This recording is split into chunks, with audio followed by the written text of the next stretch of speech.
Hello class, welcome back. So we were discussing colonial rule in India कि कैसे trading company जो थी वो कैसे ट्रेड करने के मतलब इरादे से आई, लेकिन धीरे धीरे कैसे उन्होंने इंडिया के ऊपर कब्जा कर लिया। तो इसी में ही अब फाइनली जब वो इंडिया के ऊपर कब्जा कर चुके थे तो उन्होंने अपनी एडमिनिस्ट्रेशन किस तरीके से रखी, मतलब उन्होंने चलाया कैसे, देश को चलाना कैसे सोचा कि कोई सिस्टम तो होना चाहिए ना। जैसे स्कूल बन जाता है तो स्कूल का कोई सिस्टम होता है ना कि इतने बजे क्लास होंगी, इतने बजे ये होगा, ऐसा होगा वैसा होगा, इतने टीचर्स होंगे, यूनिफॉर्म होगी। तो ऐसे ही इन्हें भी रूल्स तो बनाने पड़ेंगे। अब एक देश को इन्होंने कब्जे में लिया है तो उसको रूल तो बनाने पड़ेंगे, right.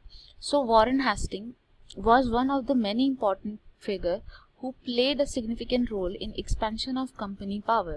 By his time, the company had acquired power not only in Bengal but also in Bombay and Madras. British territories were broadly divided into administrative unit called presidency.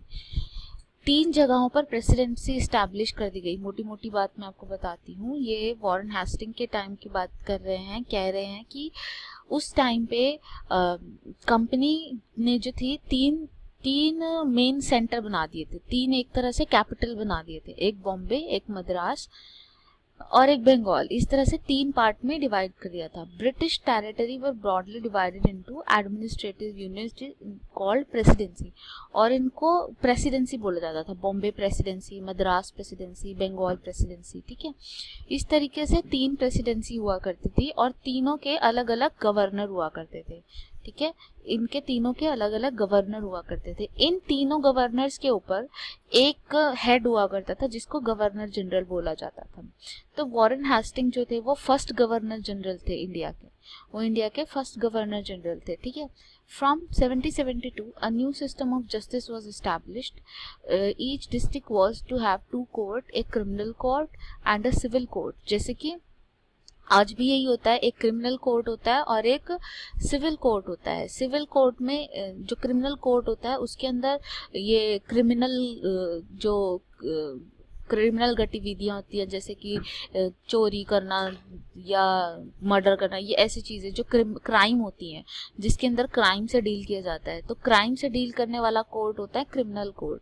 और उसके अलावा मान लो कोई कहता है कि हमारे यहाँ बिजली का कनेक्शन सही नहीं है, ये नहीं है, वो नहीं है, उस तरह के कोई अगर लेके आता है अपना डिस्प्यूट कि ये लैंड मेरा है, इसने हथिया लिया, ऐसा कर लिया, वो सिविल के अंदर आता है, ठीक है।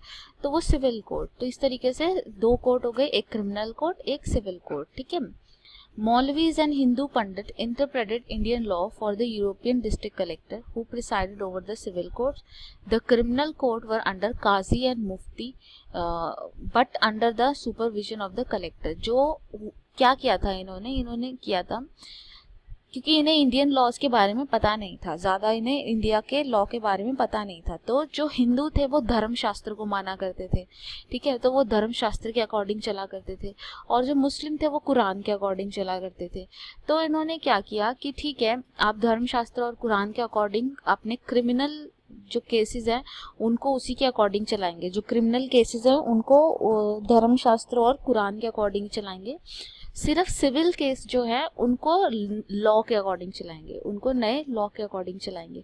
तो इसलिए जो क्रिमिनल केसेस हुआ करते थे उसके अंदर काजी हुआ करते थे, गाजी हुआ करते थे, जो कि कुरान को इंटरप्रेट करते थे, बताते थे कि कैसे क्या सज़ा मिलनी चाहिए, अगर किसी ने कोई क्राइम किया है तो क्या मिलना चाहिए, क्या होना चाहिए।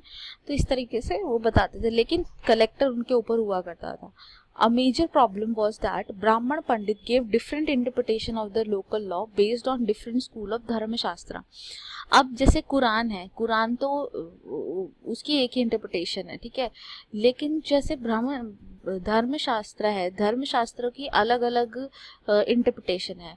कोई कुछ मानता है, कोई कुछ मानता है। हमारे हिंदू धर्म में भी हम देखते हैं कितने सारे देवी देवता हैं, कोई कृष्ण को मान रहा है, कोई राम को मान रहा है, कोई किसी और को मान रहा है। तो इस तरीके से बहुत ज़्यादा डाइवर्सिटी है। तो एक ब्राह्मण बोलता था कि ये चीज़ ठीक है, एक बोलता था ना ये ठीक है, एक बोलता था ये, तो काफ़ी ज़्यादा प्रॉब्लम आने लगी। To bring about uniformity in 77, 11 Pandit were asked to compile a Hindu law. तो इससे क्या किया, इस जो अंग्रेज थे उन्होंने क्या किया, इस प्रॉब्लम को ख़त्म करने के लिए पंडितों की एक कमेटी बनाई, ठीक है, पंडितों की कमेटी को बोला कि भाई आप लोग इंटरप्रेट कर दो और हमें लॉ बना के दे दो कि अच्छा ऐसा है, ठीक है। तो हिंदू लॉज तब से बने हैं, तब से क्या बने हैं, हिंदू लॉ बने हैं। NB. हालिद translated this digest into English. NB. हालिद ने इसे इंग्लिश में कन्वर्ट किया। Bye 1778 a code of Muslim law was also compiled by the European जजेस for the benefit of the European जजेस। एक मुस्लिम लॉ का भी, जैसे हिंदू लॉज बनाए गए वैसे ही मुस्लिम लॉ का भी बना दिया गया by 1778। Under the regulating act of 1773 a new supreme court was established. अच्छा, जो ये हुआ करते यहाँ पे रहते थे, कंपनी का रूल जब अब एक्सपैंड होने लग गया था तो ब्रिटेन से कुछ रूल्स आया करते थे, हर 20 साल में कुछ रूल्स आया करते थे जिन्हें बोलते थे रेगुलेटिंग एक्ट, ठीक है। वो रूल्स बताया करते थे कि कंपनी यहाँ पे क्या करेगी और क्या नहीं करेगी, ठीक है। तो 1773 में रूल आए, ब्रिटेन से वो रूल आए और उन्होंने बोला कि कंपनी यहाँ पे एक सुप्रीम कोर्ट इस्टेब्लिश करेगी, ठीक है, यहाँ पे एक सुप्रीम कोर्ट इस्टेब्लिश करेगी और कलकत्ता के अंदर सुप्रीम कोर्ट इस्टेब्लिश करेगी। तो इस तरीके से रेगुलेटिंग एक्ट 1773 के अंडर एक सुप्रीम कोर्ट को इस्टेब्लिश किया गया कलकत्ता में। The principal figure in an Indian district was the collector. As the title suggest, his main job was to collect revenue and taxes and maintain law and order in the district with the help of judges, police officer and daroga। जो एक इन्होंने क्या किया, पूरे देश को divide कर दिया, प्रेसिडेंसीज होती थी, प्रेसिडेंसीज को डिवाइड कर दिया उसके अंदर, क्या कहता है, डिस्ट्रिक्ट्स के अंदर, ठीक है। डिस्ट्रिक्ट्स के अंदर एक हेड को चूज कर दिया कि एक डिस्ट्रिक्ट्स का एक हेड होगा। वो डिस्ट्रिक्ट का हेड कौन हुआ करता था, कलेक्टर। डिस्ट्रिक्ट का हेड हुआ करता था कलेक्टर। कलेक्टर का काम क्या हुआ करता था, कलेक्टर का काम हुआ करता था कि वो लोगों से कलेक्ट करे रेंट, वहाँ के लोगों से टैक्स वगैरह, जो रेवेन्यू वगैरह है वो सारी चीज़ें कलेक्ट करें, ठीक है। और वहाँ का लॉ एंड ऑर्डर बना के रखे, मतलब वहाँ पे शांति बना के रखे। किसके सहयोग से, पुलिस के सहयोग से, जजेस के सहयोग से, हर किसी मशीनरी के सहयोग से वो वहाँ पे मतलब पीस बना के रखे। द कंपनी आर्मी, अब हम आर्मी के बारे में कुछ जानेंगे। Colonial rule in India brought in some new ideas of administration and reform, but its power rested on its military strength. The Mughal army was mainly composed of cavalry and infantry. देखो cavalry होता है, cavalry का मतलब होता है जो कि horses वाली, जो हॉर्स राइडर्स होते हैं, जो आर्मी हॉर्सेस पे सवार होती है उसको हम कैवलरी बोलते हैं। और जो फुट सोल्जर होते हैं, जो पैदल पैदल चलते हैं, वो उसको हम इन्फेंट्री बोलते हैं। तो इन्फेंट्री भी हुआ करती थी मुगल्स के पास और कैवलरी भी हुआ करती थी, ठीक है। They were given training in archery and the use of sword. उनको तीर अंदाजी, मतलब आर्चरी में कि तीर कैसे चलाने हैं, ये सब चीज़ों की, और तलवार कैसे चलानी है, ये सब की ट्रेनिंग दिया जाती थी। The cavalry dominated the army and the Mughal state did not feel the need to have large professional trained infantry. और जो ज़्यादा जो लोग थे वहाँ पे, घोड़े वाले ज़्यादा लोग थे, इन्फेंट्री इतनी ज़्यादा ट्रेंड नहीं थी, इन्फेंट्री इतनी ज़्यादा मुगल लोगों की ट्रेंड नहीं थी। The rural area had professionally trained infantry. The rural area had large number of armed peasants and the local zamindar often supplied the Mughal with पैदल soldier। जो रूरल एरिया हुआ करते थे उसमें हर कोई जो भी एबल बॉडी पर्सन हुआ करता था वो आर्मी में उसको मतलब एज अ सोल्जर ले जाया जा सकता था। जो ज़मींदार हुआ करते थे वो उनको भर्ती कर दिया करते थे कि तुम्हें तो जाना ही पड़ेगा ये वाला युद्ध में, ऐसे करके। तो यहाँ पे लोकल ज़मींदार वगैरह ये सप्लाई किया करते थे सोल्जर्स को। A change occurred in the 18th century when Mughal successor states like Awadh and Banaras started recruiting peasant into their army and training them as professional soldier। अब थोड़ा सा चेंज आने लगा जब अवध और बनारस के जो राजा थे उन्होंने क्या किया, उन्होंने जो वहाँ के सोल्जर्स थे, जो मतलब वैसे तो वो किसान थे, किसानों को सोल्जर बनाया गया था, लेकिन उनको वो आर्मी की ट्रेनिंग पूरी देने लग गए, प्रोफेशनल ट्रेनिंग देने लग गए. The East India company adopted the same method when it began recruiting for its own army which came to be known as sepoy army. जो फिर ईस्ट इंडिया कंपनी ने भी अपने लिए आर्मी बनानी स्टार्ट कर दी, अपने लिए भी आर्मी बनानी स्टार्ट कर दी और उसमें लोगों को ट्रेनिंग देने लगे. वो अच्छी ट्रेनिंग देते थे, मिलिट्री ट्रेनिंग दिया करते थे. As warfare technology changed from 80-20s, the cavalry requirement of the company army declined. This is because the British Empire was fighting in Burma, Afghanistan, Egypt, where soldiers were armed with musket and matchlocks. The soldiers of the company army had to keep pace with the changing military requirement, and its infantry regiments now become more important. देखो, पहले तो ये musket क्या होता है. Musket एक gun होती है, हैवी गन होती है, बहुत ही बड़ी तोप वाली गोले, जिसको गोले वाली तोप नहीं होती है, वो होती है. मैच लॉक्स, जिसके अंदर पीछे बारूद आगे डाला जाता है और पीछे वो आगे बम सा लगाया जाता है, कुछ गोला सा लगाया जाता है और पीछे बारूद डाल के उसको आग लगा देते हैं. वो गन से निकल के जाती है फिर दूर. क्या बोलते हैं उसे, ये जो बड़ी बड़ी तोपें होती हैं, तोप है ना, तोप बोलते हैं. मैच लॉक्स तोप हो गई. और मस्केट क्या है, ये बड़ी सी बंदूक है. मस्केट बड़ी सी बंदूक है. और मैच लॉक जो पुराने ज़माने में हमें दिखती नहीं है तोपें, हम जब किसी फोर्ट वगैरह में जाते हैं तो तोप वगैरह से दिखाई देती है बड़ी बड़ी, तो ये तोपें हुआ करती थी. तो ये लोगों ने क्योंकि इनको आर्मी के, ब्रिटिशर्स को आर्मी की बहुत ज़रूरत थी. क्यों? क्योंकि ये अपना एम्पायर बढ़ाना चाहते थे. ये इजिप्ट में भी लड़ाई कर रहे थे, अफ़गानिस्तान में भी लड़ाई कर रहे थे, हर जगह लड़ाई कर रहे थे. तो इन्हें अपनी आर्मी बढ़ाने की ज़रूरत फील हुई कि हमें आर्मी और बढ़ानी चाहिए. In the early 19th century, the British began to develop a uniform military culture.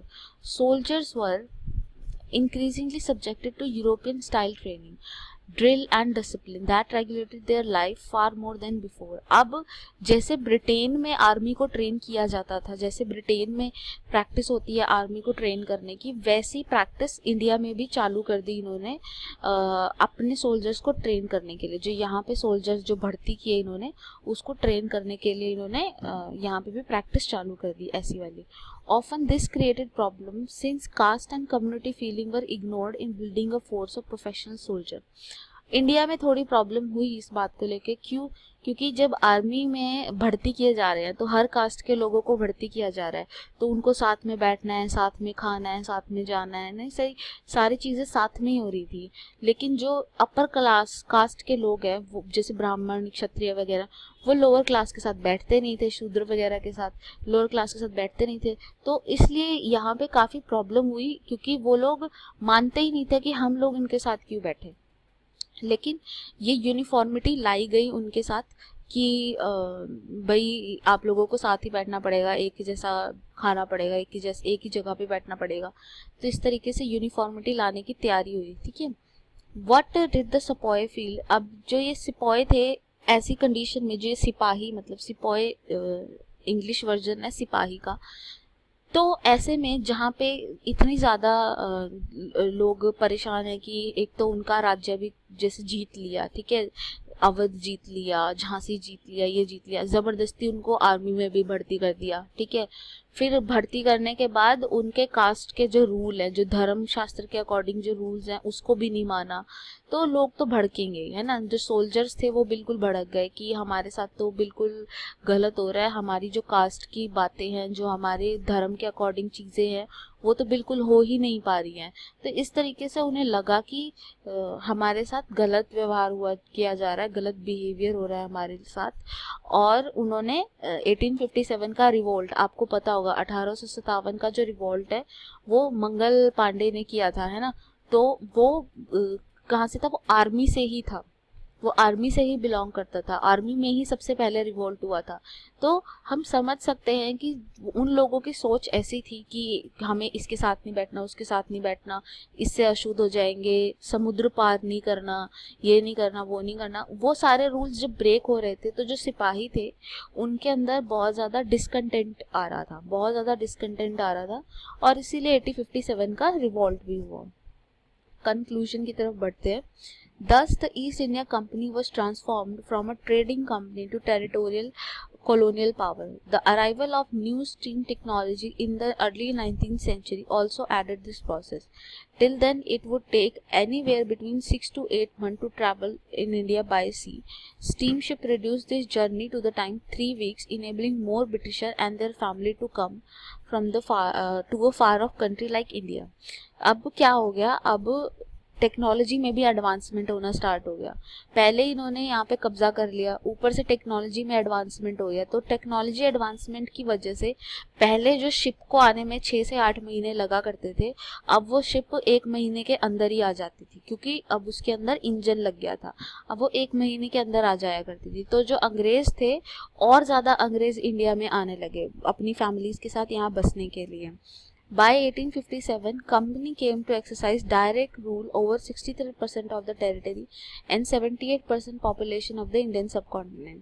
जो पूरे देश में 78% population के ऊपर डायरेक्ट रूल किया करते थे अंग्रेज, 78% population के ऊपर, और 63% टेरिटरी थी इनके अंडर। बाकी जो बचा हुआ था वो किसके अंडर था? वो जो छोटे मोटे राजे महाराजे जो बच गए थे, छोटे मोटे राजे, उनके अंडर था। ठीक है। East India company had virtually whole India under its control. Virtually सारा का सारा इंडिया इसके कंट्रोल में आ ही चुका था।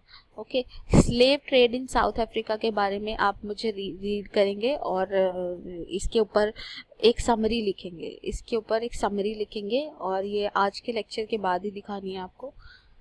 तो शाम को 5 बजे तक मुझे स्लेव ट्रेड इन अफ्रीका के ऊपर एक आपका अच्छा सा समरी लिखी होनी चाहिए। फोटो पेस्ट करके समरी लिख के आप मुझे भेजोगे। ओके। इस लेक्चर में अभी इतना ही। Thank you so much.